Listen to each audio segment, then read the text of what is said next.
Your detractors, Mr. Musk, What? including a lot of Democrats, I have detractors? you do, sir, I don't believe it. say that you're orchestrating a hostile takeover of government and doing it in a non-transparent way. What's your response to that criticism? Well, first of all, you couldn't ask for a stronger mandate from the public. The public voted, we have a majority of the public voting for President Trump. We won the House, we won the Senate. The people voted for major government reform.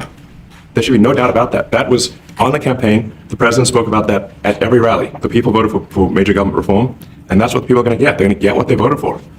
And a lot of times that, people, they don't get what they voted for. But in this presidency, they are going to get what they voted for. And that's what democracy is all about.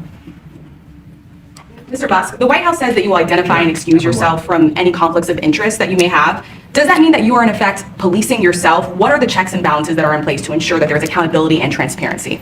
No. Well, we actually are trying to be as transparent as possible. In fact, we post our actions to the Doge handle on X and to the Doge website.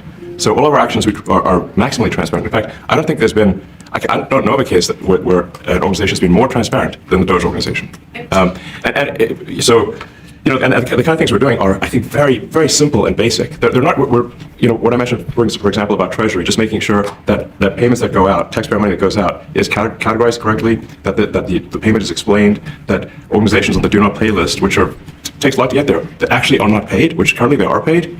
These are not individual judgment decisions. These are about simply having sensible checks and balances in the system itself to ensure that taxpayer money is spent well. So it's got nothing to do with, like, say, a contract with some company of mine at all. But if there is a conflict of interest when it comes to you yourself, for instance, you've received billions of dollars in federal contracts when it comes to the Pentagon, for instance, which the president, I know, has directed you to look into. Yeah. Are you policing yourself in that? Is there any sort of accountability check and balance in place that would provide any transparency for the American people? Well, all of our actions are fully public. So if you see anything, you say, like, wait a second, hey, Elon, that seems like maybe that's, there's a conflict there. It's not like people are going to be shy about saying that. They'll say it immediately. Including you yourself? Yes. But transparency is what builds trust, not simply somebody asserting trust. So not somebody saying they're trustworthy, but transparency, so you can see everything that's going on. And then you can see, am I doing something that benefits one of my companies or not? It's totally obvious. And if we thought that, we would not let him do that segment or look in that area if we thought there was a lack of transparency or a conflict of interest. And we watch that also. As a big businessman, he's a successful guy. That's why we want him doing this. We don't want an unsuccessful guy doing this.